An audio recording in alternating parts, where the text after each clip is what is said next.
On today's World Insight, broader, quicker response to the new coronavirus, the prognosis on the viral outbreak, and a closer look at the new contagion with the co-discoverer of the Ebola virus. You cannot control an epidemic, or you cannot develop these new vaccines without very strong collaboration.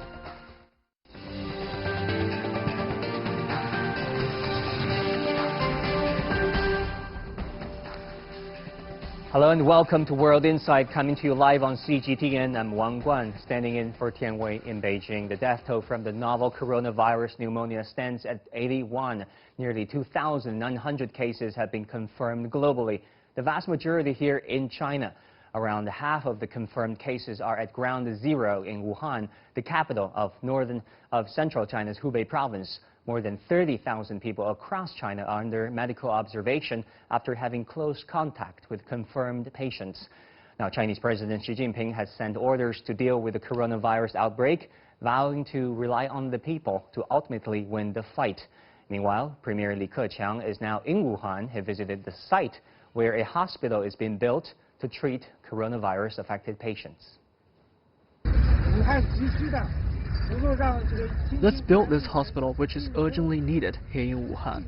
Not only Wuhan residents, but also all the people in the country are closely watching this. We are all your backups. What do you need? Any difficulties? Any supplies that need to be deployed? What is required to guarantee the construction? You can just tell us any problems. Everything can be solved. The Chinese government said on Monday that they will allocate almost 10 billion yuan to public health services and local prevention to help contain the coronavirus epidemic. And the Lunar New Year holiday has also been extended by 3 days until February the 2nd to help contain the epidemic. Take a listen. A measure to reduce mass gatherings. The Chinese government extended the Lunar New Year holiday to help block the spread of the epidemic. That's the word from the General Office of the State Council. I think the extension of the Chinese New Year holiday is very reasonable, which is also advocated by the government. This is mainly to avoid people gathering and cross-infecting. And schools across the country will postpone the opening of the spring semester until further notice. The higher education institutes and education authorities in each district will provide online courses, make special teaching and management plans, and organize students to study at home. Our schools in Beijing, Shanghai, and East China's Zhejiang province also pushed back the date of students' enrollment exams. The exact date is yet to be decided. The exact date of the opening of the new semester will be notified according to the situation of the outbreak. What's behind the decision is our sincere care for the health of children and students. Meanwhile, in rural areas, local authorities are getting the word out for migrant workers who have returned home from bigger cities for the Spring Festival holiday. There are people publicizing epidemic prevention and control everywhere in the country around the clock. Thanks to that, we are now aware of how we can better protect ourselves from being infected. And in Longquan town in Zhejiang province in East China, residents put some tips into a short video in local dialects to help senior citizens informed. Many local elderly people can only understand local dialects, so the video can help them better protect themselves and prevent infection from the novel coronavirus.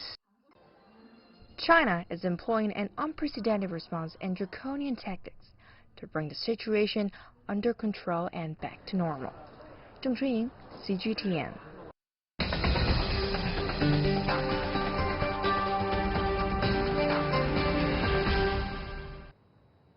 Now, for more on the latest on the coronavirus outbreak, joining me in Shanghai by phone, Yu Wei is the president of the Academy of China Health Innovation Platform. Welcome, President Yu. I want to begin by asking you about the latest situation on the ground. How bad is this, epidemic, and where are we in terms of finding a cure for this epidemic? The situation is still in developing stage and complex. as you just reported, that the number of newly diagnosed people infected with the new coronavirus yesterday is 769, so increase from the day before yesterday, which was 688. So that's showing that shows the number of people being infected and showing symptoms as increasing day after day. So it's still developing. So it's very serious situation. Now the reactions taken by the government, as you also reported, is extremely strong. Now the standing committee of the CPC Central Committee has taken direct control of the response. Premier Li Keqiang arrived in Wuhan today for inspection of hospitals in stricken city. This shows that the government has taken all the efforts to stop the virus spread, which is a very important and the best strategy at this moment. So the entire country has been activated to fight the war against the disease outbreak. And you can see that Wuhan has received full support from the nation with medical resources and staff. So it's very clear. So it's not, it has been really treated as a war, and every people and organization has been activated to help the fighting. Well, President, you help us understand from the medical perspective the trend of this virus. When is it likely to peak? Well, it's because there are several uncertainties. I'm not a epidemiologist, so but from the policy perspective, I can see that the first is that the management level in the nation has reached to the top leaders. That is very good sign to cooperate and to collect all the resources to fight the disease, the virus spread. Now, the 30 provinces and the major cities has activated their highest level of emergency response with the checking points erected on the road and the screening for travelers at airport and train station. And also Wuhan, the origin of the new coronavirus, has received all the medical resources and needed materials, and also medical staff. Now, treatment, there are 2 hospitals. People know that the 2 hospitals are being built in Wuhan to treat infected patients, and they'll be ready in a few days. The other provinces also dedicated special facilities to treat people infected by the coronaviruses. Now, all this shows that we have tried the best to stop the virus spread, the newly infected. If the infection can be stopped, so the entire situation will move to stabilize the situation. That's what I'm thinking. So I think the actions and reactions and the policies taken by local and the central government really shows the determination, and I will see this will be effective to stop the new infection. Certainly lots of developments on the ground over there in Wuhan, and thanks so much, President Yu, with Academy of China Health Innovation Platform. Now, what is likely to happen with the coronavirus outbreak in the coming days and weeks? In Washington, D.C., we have Catherine Jacobson, a professor of epidemiology at George Mason University, with a research focus on infectious disease prevention and control. In Nashville, Tennessee, we invited Dr. William Schaffner, a professor of preventative medicine at the Department of Health Policy, as well as professor of medicine in the Division of Infectious Diseases at the Vanderbilt University School of Medicine. Joining us in Atlanta, Chen Zhuo, who is an associate professor at the Department of Health Policy and Management of the University of Georgia. He's also the Li Dak-Sam Chair Professor in Health Economics of the School of Economics of the University of Nottingham, Ningbo, China. I'd like to go to you first, Professor Jacobson. In your opinion, what are the biggest challenges right now facing this epidemic? The biggest challenge is just that it's very early in the epidemic. We first detected this virus only about a month ago, so there's just a lot that we don't know yet, that we don't understand about the ways in which it's able to be transmitted between people, the rate of transmission, how long the incubation period is. One of the things that we're going to see in the coming week is a lot more cases being diagnosed. Those are cases that were acquired before the travel restrictions went into place, because it takes about 7 to 10 days from when someone is exposed to the virus until they have symptoms.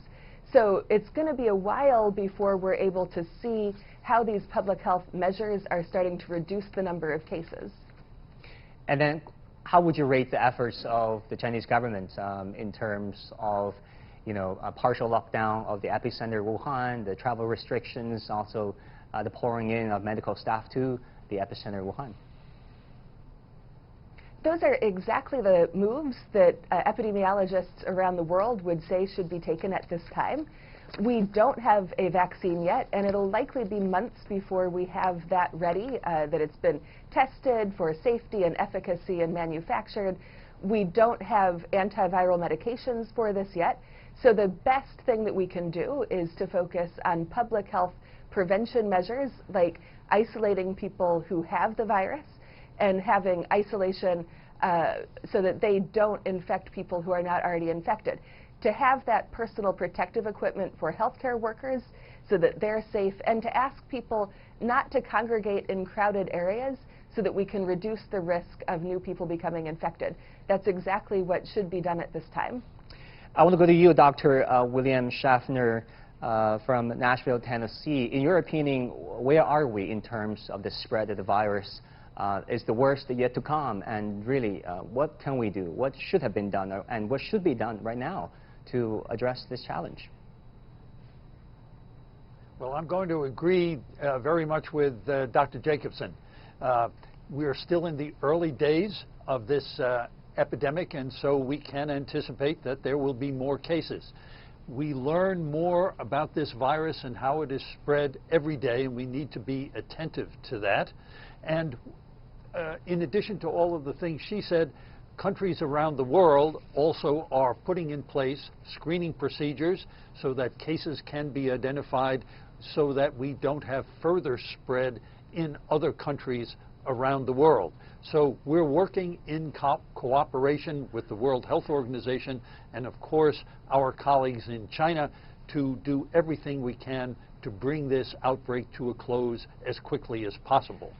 Well, so far there are only 5 cases reported in the United States, and there's no sign that infections are taking place amongst Americans or Chinese who are living in America. Is that at least a good sign? I think it is a good sign, and we have our fingers crossed, as we say in the United States, for good luck. I think the system is working. The passengers who do become sick, who've come back from China, are given instructions about what to do, and all of these people have informed their healthcare providers when they got sick that they have come from Wuhan. So they were able to be put quickly in isolation. Specimens were obtained. They're sent to the CDC. And now that we know that we have 5 positive patients, all of their contacts are being identified and are being traced. We know that this is working across the United States because the CDC told us that they have over 100 specimens from patients from 26 states. So the clinicians are on the ball. They have this top of mind. The patients, that is, the travelers who are becoming sick, are also cooperating.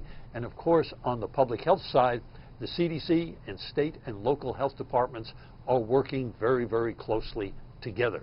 And so far, from those 5 cases, so far, we have seen no spread to contacts. We obviously hope that will continue. But we will see more cases in the United States, that's for sure, and there will be other cases around the world also. definitely fingers crossed for people in America and indeed around the world.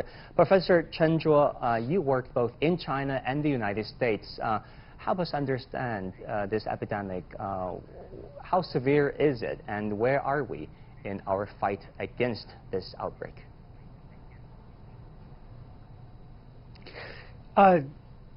This is a tough question. I think things are still evolving, and I think managing a city of close to 20 million residents itself is a challenge.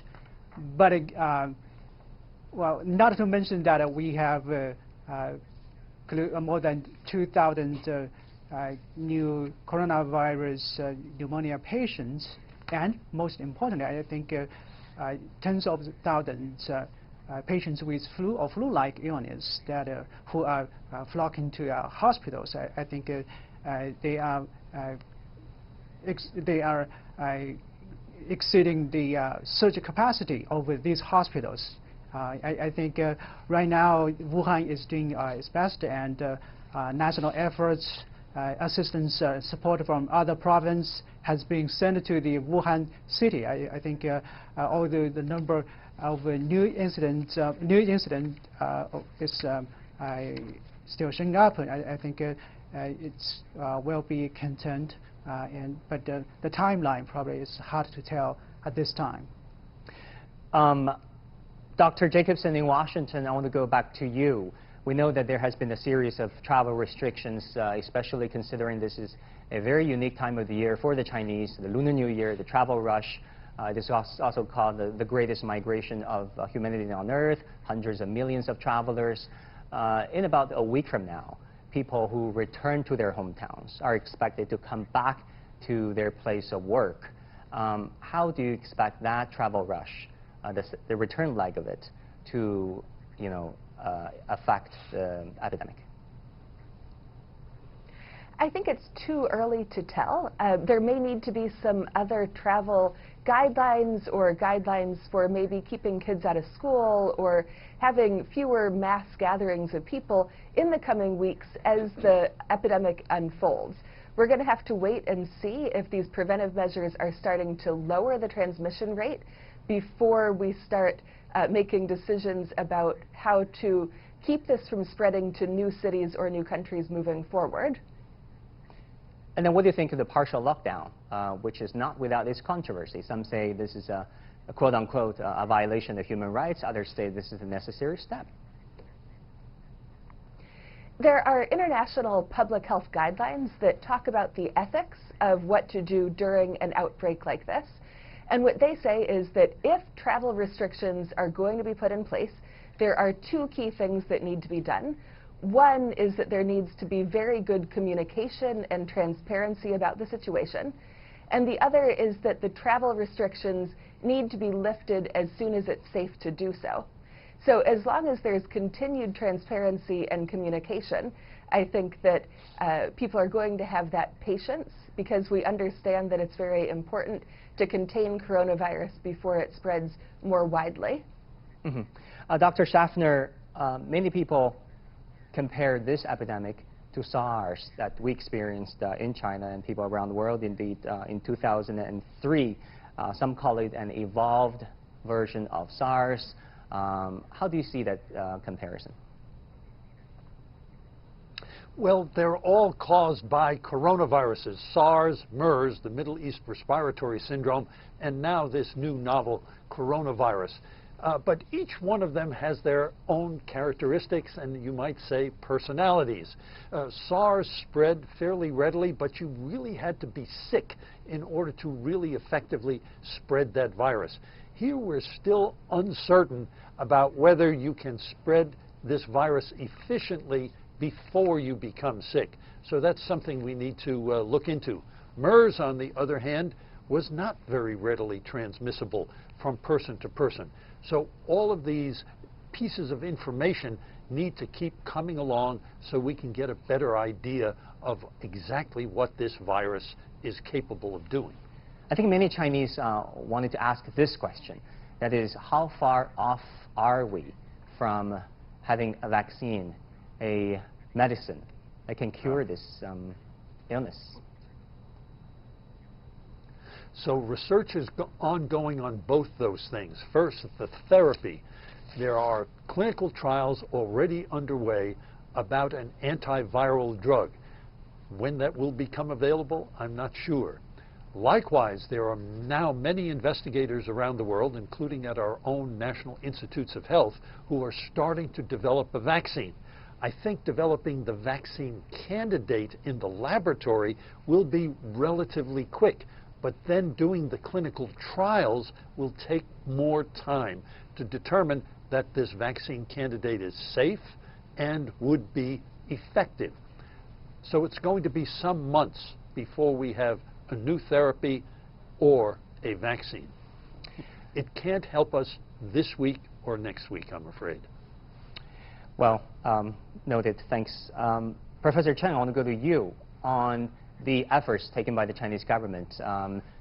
Professor Jacobson earlier said transparency is really key in preventing the spread of the virus. How would you rate the efforts of the Chinese government so far, both on the local level and on the central level, particularly in terms of transparency?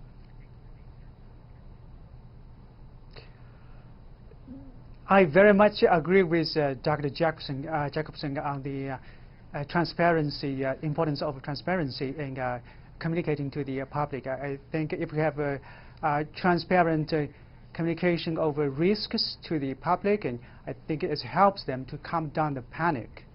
Right now, I think there are the rooms of improvement.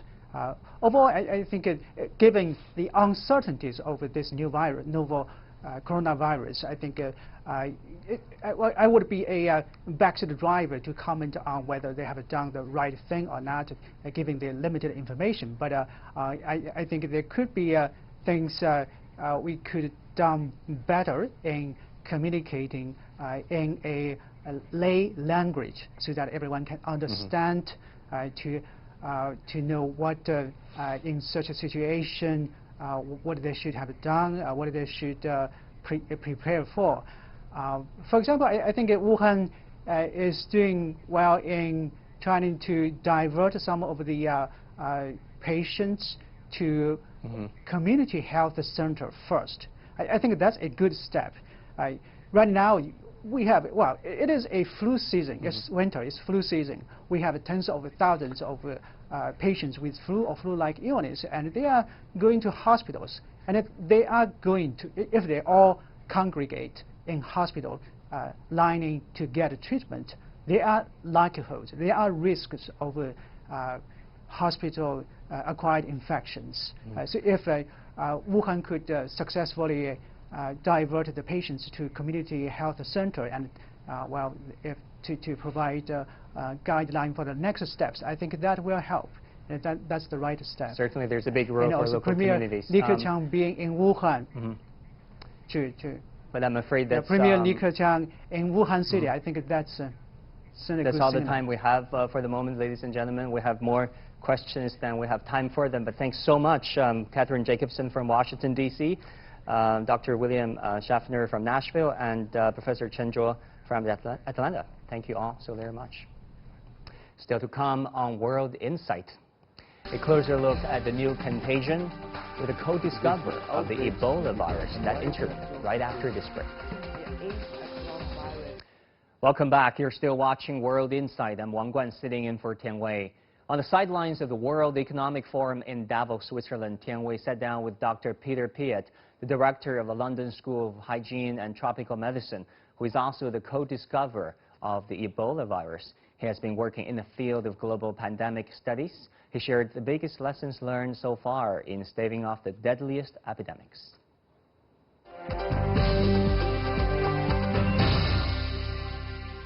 Since there is a coronavirus outbreak going on in China, tell me, how do you see the public health crisis we have been witnessing for the past 20 years? Let's just say SARS, H1N1, H7N9, Ebola, of course. How do you read this evolution? The world has always had epidemics. this with outbreaks will be there. And why is that so? Because these are viruses that are so-called zoonoses. So what is a zoonosis? These are viruses that infect animals, but often animals are kind of in happy cohabitation with the virus. But when they jump from the animal, let's say it could be a chicken, it could be a bat, to humans, then you get these epidemics. And when you look at, for example, Ebola, the reservoir is a bat. When you have MERS in the Middle East, it's camels. You have with SARS, civet cats. Influenza is usually birds. And also because of, population growth, dense populations, and huge mobility. That's very different. Let's not forget, 100 years ago, we had the largest epidemic of modern times, the so-called Spanish flu. Killed more people than World War I, 50 to 100 million. But then we were only 1.7 million people on this planet. Now we're well over 7 billion, and millions of people travel. And so that makes the world much more vulnerable, and that's why we will see more and more of these outbreaks. Is it a myth that some people talk about every 100 years there's likely to be an epidemic that's like going to wipe out a huge proportion of the population? Or the virus worked in a way and mutate in a way, grow in a way that there is some kinds of academic basis when that statement is being made? Yeah, throughout history, there have been big epidemics that wiped out millions. Spanish flu 100 years ago. HIV, the AIDS epidemic, let's not forget, has killed about 35 million people. That's not a detail, and it continues. And then we had the influenza epidemics. And that's because these viruses, they mutate. They change their genetic makeup, their coat, so we are not protected to them. That's why we need vaccination against influenza every year, because the virus is changing a little bit. But when that influenza virus changes completely, and we have no protection against it, then we will have the big one. That's what I'm most concerned about. You were instrumental in contributing to the making of the vaccines for Ebola.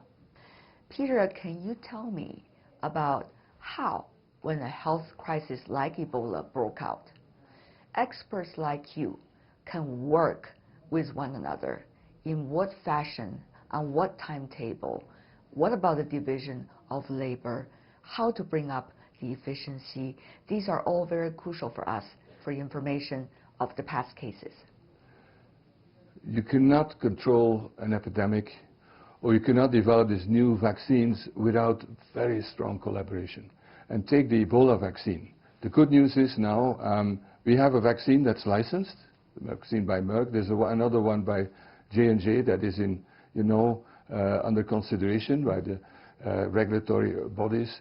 But this is the result of work of like 10 to 15 years. And the problem was that there was no commercial incentive. You're not going to make big money with this. Yeah.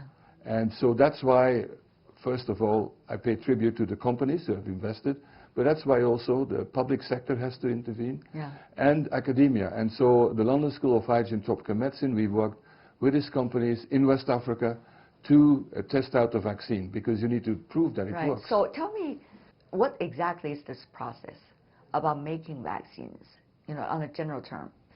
So when you have already genetic data of a virus, from there to a vaccine comes along, what are some of the usual steps?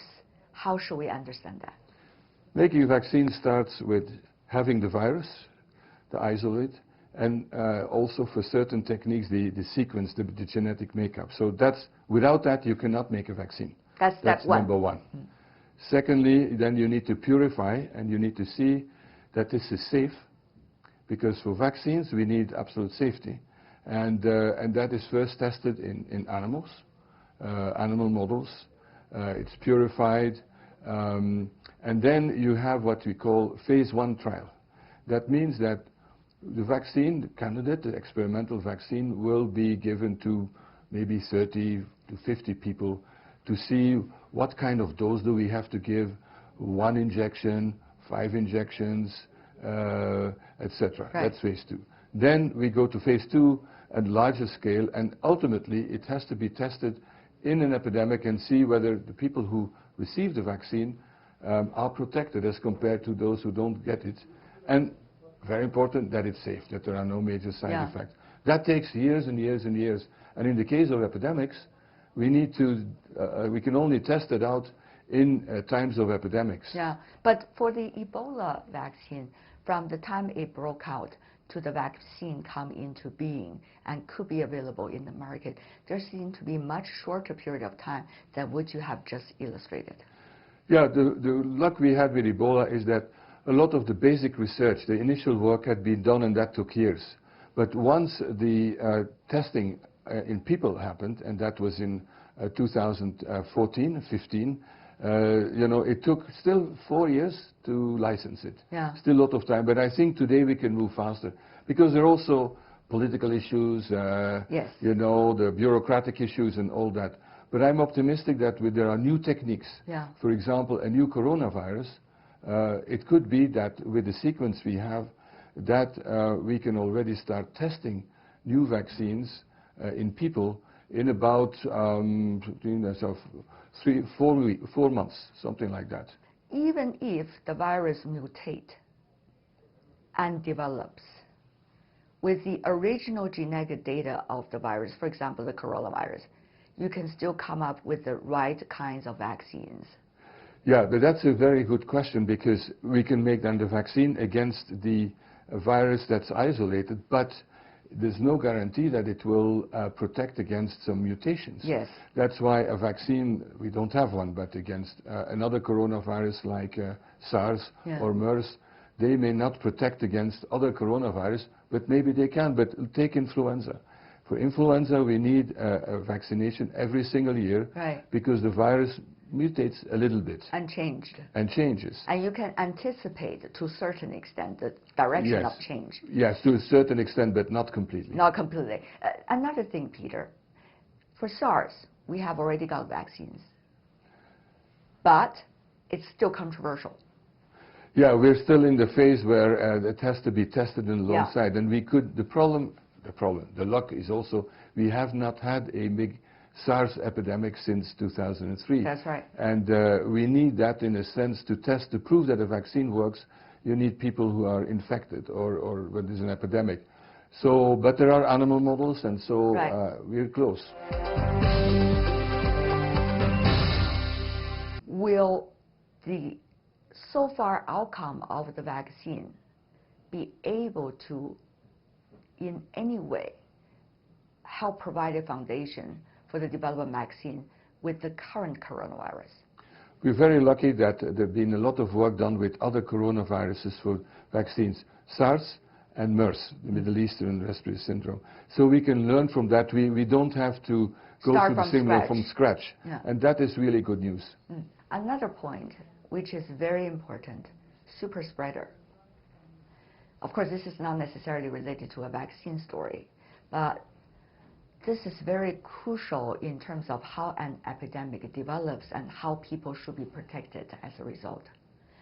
Peter, what can you help us to understand what makes a super spreader and how to define a moment when a super spreader is identified, and with what evidence that can be done? Every epidemic spreads often with leaps, you know. It's not like that it's the same pace everywhere. No. But you can have an amplifier or super spreader. It can be someone who dies, and at the funeral, a very famous person, and everybody comes and touches the body and so on, and that has given rise to really new outbreaks, super spreader. We have it in typhoid, but there it's different. There it's more of a biological phenomenon. Some people spread out. This is, you know, through their stool, the bacteria, the typhoid, in a big way.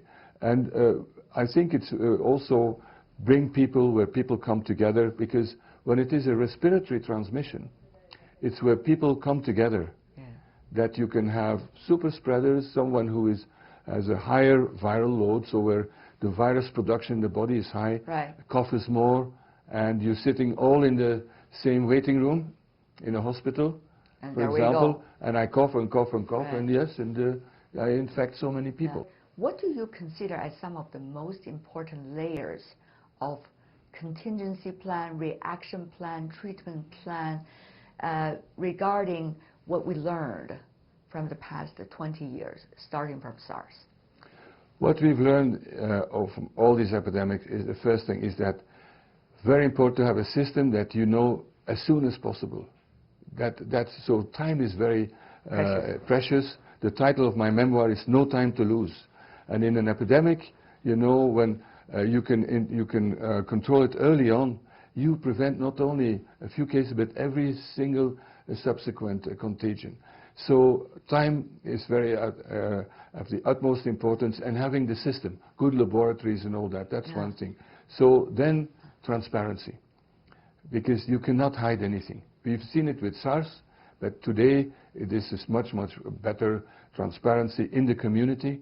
So communication about it, explaining to people, but you also have to be taking place very important measures depending on the mode of transmission. With a new virus, we don't know all this. Yeah. But when we know if it's respiratory, you know, you have to isolate people. You know, wash your hands is usually extremely important. Yeah. It can be closing down the market. So all these measures have to be put in place. But for me, the key is then communication, explanation. To what extent should the public authority and the health officials or those experts working in the channel communicate to the public? Now, you want to communicate to the public the facts, but you also know that the facts could be changing as we talk. Meanwhile, the facts being considered as facts today could not be facts sometimes tomorrow, because things have changed and your reflection about what's going on have also changed as analysis. So how do you see that, Peter? To what extent health authorities should hold certain information? To what extent the information should be shared? I think, frankly, you cannot communicate enough. And that's crucial. That's crucial. And I think, you know, in today's world, with social media, with, you know, people doing all this communication, it's very hard to hide anything. So better to be upfront of it. But you don't want people to panic either. You don't want people to panic, but so it's also, it's not only issuing a press release and reading you know, some boring statement, but also work with the social media and with people in the community who are trusted and engage with them. At the moment, there are so many unknowns that it's very hard to predict where we will go. But I think it's safe to say we cannot take the risk of not acting. And so that we should assume that this is going to become a very big epidemic. And therefore, we need to act early. And if we act now, we may prevent this wider epidemic. And transparency, communication about it, and working together, not only within the country, but also internationally. Because there are cases everywhere. And exchanging that information is going to be absolutely crucial. Peter, because there are so many people that really want to contribute to the cause, to help people to bring health back. But with divided efforts, it will not be as concerted efforts efficiently. So how to bring all the efforts efficiently and concerted, that's a question. There are several levels. When it comes to developing new vaccines, we now have CEPI, the Coalition for Epidemic Preparedness Innovation, and 5 years ago I chaired the meeting here at the World Economic Forum that brought together pharmaceutical companies and ministers of health, ministers of development, the Gates Foundation, welcome, all together, and we decided let's work together. And now for the first time we have that mechanism and it works. And they are also now investing in developing vaccine for the new coronavirus. Now, but when it comes to controlling an epidemic on the ground, there also we need international collaboration. Of course, it's the local authorities, the local health department, it's the local businesses that have to rise to the occasion. But with people traveling all over, transparency, exchange of information, communication is as important as medical knowledge.